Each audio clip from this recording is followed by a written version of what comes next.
Hello everyone, this is Amit Pandey, your geography educator. तो कैसे हैं आप लोग? आज के इस सेशन में हम एक बहुत ही इंटरेस्टिंग सी चीज को डिस्कस करेंगे। तो बेसिकली आज मैं आपको बताऊंगा why humanities is the best stream. कि हमारी जो ह्यूमैनिटीज है ना, इतनी प्यारी स्ट्रीम क्यों है, क्या क्या क्या रीजंस क्या है इसके। तो इस चीज को मैं एक्सप्लेन करने से पहले थोड़ी सी चीजें हम डिस्कस करते हैं कि लाइक अभी आपकी 10th क्लास हुई है और 10th से आपने 11th में स्विच किया है और एक बहुत बड़ा ट्रांजिशन आया है आपकी लाइफ में। लाइक जो भी स्ट्रीम आप चूज करोगे, so on the basis of these streams आपका जो है फ्यूचर डिसाइड होने वाला है। हम फ्यूचर तो नहीं बोल सकते, लाइक आप जो फ्यूचर में करियर ऑप्ट करोगे वो इसी से डिसाइड होगा कि लाइक आपने अगर मैथ्स लिया है तो आप इंजीनियर बनोगे, आपने अगर बायो लिया है तो आप नीट वीट करोगे या कुछ इसी से रिलेटेड जो है चीज करोगे फ्यूचर में। अगर आपने कॉमर्स लिया है तो आप सीए बनोगे, कुछ भी बनोगे। कि सर ह्यूमैनिटीज की जब बात आती है तो हम ह्यूमैनिटीज वालों के पास कौन कौन से ऑप्शंस होते हैं, तो आज जो है वही मैं डिस्कस करने वाला हूं। कि वैसे हमारी सोसाइटी में ना एक प्रिसेप्शन बना रखा है कि जो ह्यूमैनिटीज के बच्चे होते हैं काफी वीक होते हैं, लाइक जिन्हें पढ़ने में इंटरेस्ट नहीं होता या जिनके मार्क्स कम आए होते हैं, उन्हें लाइक फोर्सली दे दी जाती है कि हाँ तुम्हें ह्यूमैनिटीज ही ऑप्ट करो क्योंकि तुम साइंस जो है कर नहीं पाओगे, आपके लिए साइंस बनी नहीं है। ये सारी जो है यहाँ पे प्रिसेप्शन बना रखे हैं। लेकिन ये जो प्रिसेप्शन है ना बेटा, बहुत ही गलत है। अगर आप देखोगे ना, एक रिसर्च के अकॉर्डिंग ये पता चला है कि लाइफ में आपने जो भी सक्सेसफुल लोग देखे हैं अपने, या फिर यूट्यूब पे देखते हो या फिर आपके जो भी रोल मॉडल्स वगैरह हैं, इन्होंने जो भी किया है अपनी लाइफ में, जिस फील्ड में ये लोग आज कर रहे हैं ना, तरक्की कर रहे हैं, वो इनके स्ट्रीम से रिलेटेड थी ही नहीं। लाइक कुछ जो एक्टर्स हैं बड़े बड़े, वो इंजीनियर थे, एक्टर्स बन गए, है ना। जो ह्यूमैनिटीज थे वो कुछ और कर रहे हैं, है ना। बहुत सारे इंजीनियर्स हैं वो आईएएस बन गए। ठीक है, तो आपको आज अगर आप रिसर्च करोगे आपको यह पता चलेगा कि जितने भी आप बोल सकते हो, जितने भी सक्सेसफुल लोग हैं जिन्हें आप जानते हो या फिर जो बहुत फेमस हैं, उन्होंने हटके ही कुछ किया है। तो आपका जो स्ट्रीम है वो आपका फ्यूचर डिसाइड करे या फिर वो डिसाइड कर ले कि बस आपके साथ क्या होने वाला है, ये बिल्कुल गलत है। हर एक फील्ड के जो है अपने अलग इंपॉर्टेंस है भाई, है ना। हर एक फील्ड में आप बोल सकते हो मेहनत है, और उस फील्ड में अगर आप अच्छे से एक्सप्लोर करते हो, अपने आप को पुश करते हो, तो हर फील्ड में जो है बहुत सारे ऑप्शंस होते हैं। ठीक है, तो आज उन्हीं ऑप्शंस की जो है हम बात करने वाले हैं। ठीक है ना। और हाँ, इस सेशन को आगे बढ़ाने से पहले एक हमारा अनाउंसमेंट है। तो हमारा जो बिलीवर्स बैच है वो लॉन्च हो चुका है। ह्यूमैनिटीज के लिए, बेसिकली जो आर्ट्स के बच्चे हैं स्पेशली उनके लिए है ना। टीचर्स भी आपको दिख रहे होंगे भाई, है ना। हमारे अक्षय सर हैं, आपको जो अप्लाइड मैथ्स वगैरह वो पढ़ाएंगे। हमारी जो उज्ज्वला मैम है वो पॉलिटी पढ़ाने वाली है ना, ईगो पढ़ाने वाली है। और आपकी जो तान्या मैम है वो हिस्ट्री इंग्लिश पढ़ाएंगी। और आपके जो अमित भैया हैं वो क्या पढ़ाने वाले हैं, वो ज्योग्राफी पढ़ाने वाले हैं। और यहाँ पे जो हम आपको जो भी लेक्चर्स देंगे वो काइंड ऑफ क्या होंगे, सीयूईटी लेवल के होंगे, है ना। आपको पता होना चाहिए सीयूईटी क्या होता है। 12th के बाद जो आपका कॉलेजेस के लिए जो भी एंट्रेंस एग्जाम होता है अच्छे कॉलेजेस के लिए, तो आपके लिए सीयूईटी देना पड़ेगा। तो उस लेवल तक का जो है हम पढ़ाएंगे आपको। ठीक है ना। इसके फीचर्स की बात कर लेते हैं। तो आपको चैप्टर टेस्ट मिलेंगे, है ना। डिटेल्ड में जो है आपको लेक्चर मिलेंगे, लेक्चर के बाद जो है आपको चैप्टर के टेस्ट भी मिलेंगे, है ना। क्योंकि आप कितना भी रिवाइज कर लो, कितना भी पढ़ लो, बट जब तक आप टेस्ट नहीं देते हो ना, तो अपने आप को जज नहीं कर पाते कि आप कहां स्टैंड करते हो, है ना। उसके बाद भाई नोट्स बहुत जरूरी हो जाते हैं, है ना। थोड़ा सा मैं पेन सेलेक्ट करता हूं। चलिए, तो यहाँ पे जो नोट्स होते हैं, चैप्टर नोट्स, है ना, वो बहुत जरूरी हो जाते हैं, है ना। विदाउट चैप्टर नोट्स यार तुम कुछ कर नहीं सकते। कि सर नोट्स की प्रॉब्लम होती है, स्पेशली जो थ्योरेटिकल सब्जेक्ट्स होते हैं, है ना। आपको प्रॉपर जो है चैप्टर नोट्स मिलेंगे, और आपको जो है आप बोल सकते हो प्रैक्टिस क्वेश्चंस भी मिलेंगे, है ना। सब्जेक्टिव क्वेश्चन जो होते हैं, ऑब्जेक्टिव क्वेश्चन होते हैं, वो मिलेंगे। हर वीक आपके टेस्ट भी हुआ करेंगे, और भी कई सारे टाइम टू टाइम आपके सेमिनार भी होंगे, लाइक आपको गाइड करने के लिए। तो ये सारी चीजें, सारे जो फीचर्स हैं, ये आपको दिए जा रहे हैं, है ना। अब आपके मन में एक क्वेश्चन आया होगा, सर इसके प्राइस क्या है, प्राइस बता दो। तो प्राइस की मैं बात करूं तो भाई अभी वैसे प्राइस के थे 7,999 थे, बट अभी डिस्काउंट लग के जो है आप बोल सकते हो 3,999 जो है इसका प्राइस है। जिसमें हम आपको पूरा जो है 11th का 12th का जो है पूरा क्या करवाने वाले हैं, ह्यूमैनिटीज कवर करवाने वाले हैं। ठीक है। कोई भी अगर आपका डाउट होता है तो ये जो व्हाट्सएप नंबर है इस पे आप मैसेज कर सकते हो या फिर कॉल कर सकते हो उस पे 012471582250 पे, है ना। यहाँ पे इस पे व्हाट्सएप भी कर सकते हो, है ना। चलिए, तो आपको कूपन कोड कौन सा इस्तेमाल करना है, आपको ये वाले जो प्राइस है पे करने की जरूरत नहीं है। आपको जो है कूपन कोड बिलीवर्स यूज करना है कैपिटल में, और आपको जो है आपको कितने प्राइस पे करने होंगे, इस कूपन कोड को अप्लाई करने के बाद 3,999, है ना। और ये जो ऑफर है ये मैं आपको बता दूं काफी लिमिटेड पीरियड के लिए है, 30 अप्रैल तक है ये। उसके बाद ये जो ऑफर है चला जाएगा। ठीक है। तो आई होप आपको समझ में आ गया होगा ये जो कोर्स के बारे में बात कर रहा हूं, क्योंकि ये जो कोर्स डिजाइन किया गया है ना, स्पेशली ह्यूमैनिटीज वालों के लिए किया गया है। और हर चीज आपको स्ट्रक्चर्ड वे में मिलेगी। मैं ये नहीं कह रहा कि हर चीज आपको फ्री में मिल रही है, बट यहाँ पे आपको प्रॉपर जो चीजें वो मिल रही है, नोट्स वगैरह मिल रहे हैं, है ना। फ्री में आपको नोट्स नहीं मिलते, चैप्टर टेस्ट नहीं होते, आप अपने आप को जज नहीं कर सकते कि कहाँ स्टैंड करते हो आप। तो ये सारी जो चीजें वो आपको मिल रही हैं। ठीक है ना। तो इन नंबर्स पे जो है आप कॉल कर सकते हो, उस पर व्हाट्सएप कर सकते हो। ये सारी जो है इंफॉर्मेशन थी इस कोर्स के रिगार्डिंग। चलिए, अब बात कर लेते हैं भाई, हम अपने टॉपिक पे आते हैं कि ह्यूमैनिटीज में अपॉर्चुनिटीज कौन कौन सी होती हैं। अपॉर्चुनिटीज के बारे में जो है हम बात कर लेते हैं। अच्छा, अगर मैं अपॉर्चुनिटीज की बात करूं, अगर आप ऑप्ट कर रहे हो, है ना, क्या ऑप्ट करते हो आप, अगर आप ह्यूमैनिटीज ऑप्ट करते हो तो सबसे पहला ऑप्शन होता है आप 12th के बाद जो है आप बीए के लिए, बैचलर ऑफ आर्ट्स के लिए अप्लाई कर सकते हो, है ना, बीए के लिए अप्लाई कर सकते हो।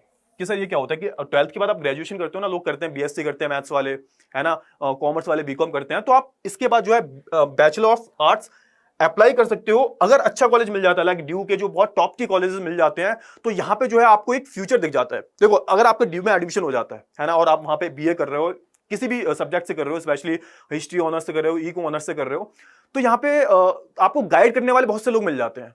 और इन केस अगर आपके ऑप्शनल में कोई अच्छे सब्जेक्ट्स हैं, फॉर एग्जांपल अगर आपने ऑप्शनल में इको ले रखा है, तो इको का तो अलग ही यहाँ पे बेनिफिट मिल जाता है। अगर आप बीए करते हो इको से और उसके बाद एमए इन इकोनॉमिक्स करते हो दिल्ली स्कूल ऑफ इकोनॉमिक्स से, तो आपका अच्छा खासा पैकेज लग सकता है। मेरी एक फ्रेंड थी, उसका पैकेज लगाया अभी, उसका 15 लाख का पैकेज है, 15 एलपीए का जो है उसका पैकेज है। उसने क्या किया था, उसने उसके पास 11th में ह्यूमैनिटीज थी, है ना, उसके बाद उसने क्या किया, उसके बाद उसने बीए की और इको ऑनर्स से की थी उसने, उसके बाद देन उसने एमए के लिए अप्लाई किया, और एमए के बाद उसका डायरेक्ट प्लेसमेंट लगा है किसी रेटिंग एजेंसी में, उसका प्लेसमेंट हुआ है, कोई वर्ल्ड की टॉप रेटिंग एजेंसीज है ना, उसमें उन्हें इकोनॉमिक्स चाहिए होते हैं बेसिकली, तो उसका जो है 15 एलपीए का जो है पैकेज लगा है स्टार्टिंग का। She is only 23 years old, she is only 23, है ना, तो यहाँ पे बीए कर सकते हो आप, है ना। अच्छा और क्या ऑप्शन रहते हैं आपके पास, बहुत सारे ऑप्शन है भाई। क्या क्या ऑप्शन है भाई, बीएफए का ऑप्शन है।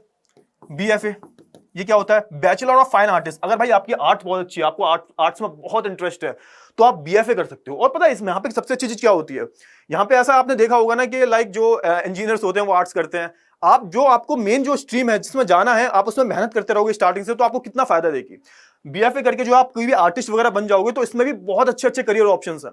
आप कुछ भी कर सकते हो, लाइक इसके बाद आप पीएचडी वगैरह कर सकते हो, या फिर आप टीचिंग के लिए अप्लाई कर सकते हो, और वहीं आप बीए एमए के बाद भी जो है टीचिंग के लिए अप्लाई कर सकते हो। एमफिल पीएचडी करने के बाद यहाँ पे प्रोफेसर बन सकते हो आप, ठीक है। अच्छा और मैं बात करूं क्या हो गया, एनआईएफटी, निफ्ट, या आपने निफ्ट का एग्जाम सुना होगा, जिन स्पेशली जो गर्ल्स होती हैं उन्हें काफी इसमें डिजाइनिंग में, फैशन में जो है काफी इंटरेस्ट होता है। तो निफ्ट बेसिकली क्या है, ये बेसिकली आप बोल सकते हो ये फैशन डिजाइनिंग वाला आईआईटी है। जैसे जिन बच्चों को इंजीनियरिंग करनी होती है ना, उनको आईआईटी सबसे अच्छा लगता है, आईआईटी का एग्जाम बहुत अच्छा लगता है, उसके थ्रू जो उन्हें कॉलेजेस मिलते हैं आईआईटीज, है ना। वैसे ही अगर आपको निफ्ट से आपको कुछ फैशन में करना है, national institute of fashion technology, यानी कि अगर आपको कुछ फैशन में जाना है, आर्किटेक्चर में जाना है, डिजाइनिंग में जाना है, ग्राफिक्स में जाना है, तो सबसे बेस्ट कॉलेज है इंडिया का एनआईएफटी निफ्ट। इसका एग्जाम होता है अलग से, और आप बोल सकते हो ये आईआईटी है, काइंड ऑफ फैशन डिजाइनिंग का आईआईटी है ये, है ना। इसमें एडमिशन हो जाता है आपका, इसमें जो एडमिशन है आपका आर्ट्स से भी आप ले सकते हो।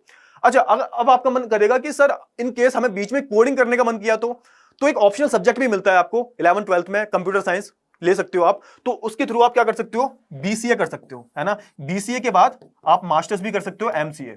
तो इसमें जो भी इन केस अगर आपको कोडिंग में मन करता है करने का, कोडिंग करनी है, आर्ट्स वाले बच्चे कोडिंग नहीं कर सकते, बिल्कुल गलत है। आप बीसीए करके जो है एमसीए करके आप कोडिंग क्या कुछ भी बन सकते हो, आप कोडर बन सकते हो, सॉफ्टवेयर डेवलपर भी बन सकते हो। तो ऐसा जो प्रिस्क्रिप्शन बना रखा है ना, जो सॉफ्टवेयर डेवलपर्स होते हैं वो सिर्फ जो साइंस स्ट्रीम के होते हैं, मैथ स्ट्रीम के होते हैं, वही बन पाते हैं, तो ये भी बन सकते हैं। और क्या कर सकते हो, अगर आप इन केस अगर आप आर्गुमेंट में बहुत अच्छे हो, तो आप बीए एलएलबी कर सकते हो, है ना, बीए प्लस एलएलबी। ये 5 साल का कोर्स होता है जिसमें आपको जो वकालत होती है उसकी डिग्री मिलती है, प्लस बीए की डिग्री मिलती है। तो ये भी बहुत अच्छा कोर्स है ना। क्लैट का एग्जाम आप दे सकते हो, है ना। जिन बच्चों को होटल मैनेजमेंट में या फिर टूरिज्म में इसका शौक है ना, कि सर पूरी दुनिया घूमनी है, तो उसे होटल मैनेजमेंट या फिर आप टूरिज्म में जो है टूरिज्म मैनेजमेंट जो है आप जा सकते हो, है ना। ये इतने सारे ऑप्शन है। और मैंने देखा है कि लाइक जो आज के टाइम पे इतने बड़े इन्फ्लुएंसर हैं, आजकल तो एक करियर और चला है कि यूट्यूबर बन जाओ, और यूट्यूब भी आज के टाइम पे अपना एक करियर है भाई।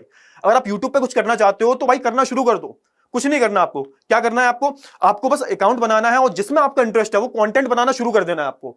अभी से आप बनाना शुरू करोगे, डेली 1 से 2 वीडियोस डालोगे, तो कहीं ना कहीं 2-3 साल में जो है वो आपका चैनल जो है हिट हो जाएगा, है ना। बस ये ध्यान रखना कि कुछ अलग करो, क्योंकि मार्केट काफी सैचुरेटेड है। आप कुछ अलग नहीं कर रहे हो ना, तब तक कुछ कर नहीं सकते आप, ठीक है। और आज के टाइम पे आप देखोगे जो भी बड़े बड़े लोग हैं, लाइक जो जिन्होंने आईआईटी तक से इंजीनियरिंग कर रखी है, वो आज कुछ और ही कर रहे हैं, है ना। वो यूट्यूबर है ना, कोई एक्टिंग कर रहा है, कोई कुछ और कर रहा है, ठीक है। तो ये इतने सारे जो ऑप्शंस हैं वो आपके पास आपको मिल जाते हैं। और अगर सरकारी नौकरी करनी है भाई, तो आपको क्या मिल सकता है भाई, आप सरकारी टीचर बनना है तो आप बीएड भी कर सकते हो। बीएड के थ्रू आप बहुत सारे एग्जाम्स होते हैं, सीयूईटी का हो गया, है ना, कैट का हो गया, इन सारे एग्जाम्स के थ्रू आप टीचर भी बन सकते हो, गवर्नमेंट टीचर बन सकते हो, है ना। अभी आपके मन में एक क्वेश्चन और होगा यूपीएससी वाला, वो अभी आगे कवर करेंगे। तो इतने सारे जो है ऑप्शन हो जाते हैं हमारे पास ह्यूमैनिटीज में। अब भाई कुछ लोग कहते हैं ह्यूमैनिटीज के कुछ ऑप्शन ही नहीं है। यार ऑप्शन है, बस आपको मेहनत करनी है, आपको थोड़ा सा एक्सप्लोर करना है, थोड़ा सा अपने आप को पुश करना है ना, then you will get success. Okay ना, चलिए। अच्छा, लेस कॉम्पिटिशन, यहां पे सबसे अच्छी चीज क्या रहती है as compare to other streams like science, maths, bio वगैरह। तो यहां पे कंपटीशन जो होता है वो काफी कंपैरेटिवली कम होता है अगर हम दूसरी स्ट्रीम से कंपेयर करें तो, है ना। अगर आप देखते हो कि बीए वगैरह में, है ना, इनमें ज्यादा कंपटीशन नहीं होता। अगर निफ्ट की आप तैयारी अच्छे ढंग से करते हो ना, तो like as compare to IIT बहुत कम कंपटीशन होता है। यहाँ पे आपके सिलेक्शन होने के चांसेस भी बहुत ज्यादा होते हैं। तो कहने का मतलब क्या है, as compare to other streams यहाँ पे कंपटीशन बहुत कम होता है, सिलेक्शन के चांसेस जो है बहुत ज्यादा बढ़ जाते हैं, है ना। चलिए, गवर्नमेंट एग्जाम्स लाइक यूपीएससी, है ना, यहाँ पे क्या गया यूपीएससी, पीएससी और जो भी अलग एग्जाम्स होते हैं, इसमें क्या होता है, इसमें एक अलग सेपरेट पोर्शन आता है। If I talk about UPSC, तो यहाँ पे आप बोल सकते हो 80% जो सब्जेक्ट्स होते हैं वो किसके होते हैं, 80 से 90% जो सब्जेक्ट्स होते हैं वो ह्यूमैनिटीज के ही होते हैं। विदाउट ह्यूमैनिटीज आप यूपीएससी के बारे में सोच भी नहीं सकते। तो यहाँ पे आपको फायदा क्या हुआ, अब जैसे आपने देखा होगा कि ज्यादातर जो बच्चे होते हैं, है ना, वो इंजीनियरिंग करने के बाद मैं देखता हूं आईआईटी कर रहे हैं, आईआईटी के बाद उन्होंने आईएम क्लियर किया एंड देन वो यूपीएससी की प्रिपरेशन करते हैं।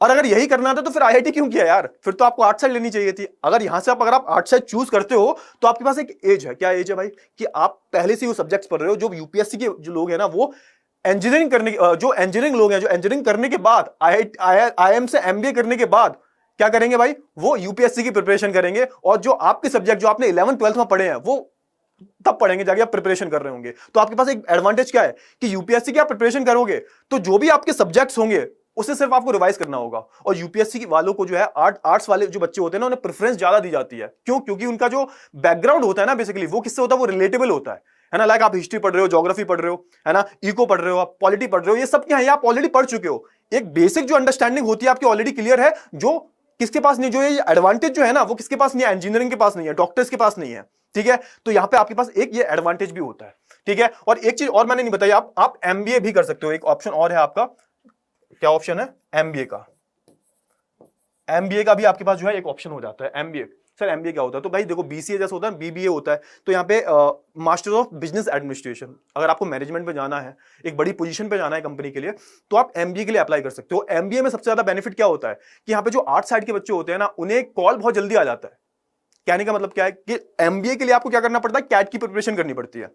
और कैट में जो है परसेंटाइल वाला सिस्टम चलता है। इन केस अगर कैट में आपके कम परसेंटाइल भी आते हैं तो भी आपको बड़े बड़े जो टॉप के आईएम्स हैं उनसे कॉल आ जाता है। क्यों, क्योंकि आप आर्ट्स के स्टूडेंट हो, आपको पहले प्रेफरेंस दी जाती है ना। तो यहाँ पे इंजीनियरिंग होते हैं, उन्हें तो 99 पे भी कॉल नहीं आता। इंजीनियर्स वगैरह होते हैं, उन्हें नहीं आता कॉल, उन्हें बहुत मेहनत करनी पड़ती है। लेकिन ह्यूमैनिटीज वालों को जो है जल्दी कॉल आ जाता है, कम परसेंटाइल पे भी कॉल आ जाता है। तो यहाँ पे आप एमबीए भी ऑप्ट कर सकते हो अगर ज्यादा सैलरी चाहिए तो, क्योंकि देखो जितनी सैलरी एमबीए वालों की होती है ना, उतनी जो है किसी की नहीं होती, ठीक है। तो ये सारी जो ऑप्शन है वो आप ऑप्ट कर सकते हो, है ना। अच्छा, ओपन टू ऑल।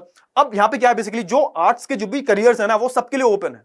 आप देखते होगे पहले जो लोग हैं, कुछ इंजीनियर्स होते हैं, वो उसके बाद जो है 8 साल वाले काम करते हैं। जो भी आप बोल सकते हो करियर ऑप्शन है, वो सारे 8 साल वाले करते हैं। होटल मैनेजमेंट वगैरह, है ना, बहुत सारे। मैंने एक मेरा फ्रेंड है, उसने पहले बीटेक किया एंड बीटेक के बाद उसने होटल मैनेजमेंट का कोर्स किया। एक मेरा दोस्त है, उसने पहले बीटेक किया एंड देन वो इको से मास्टर्स कर रहा है।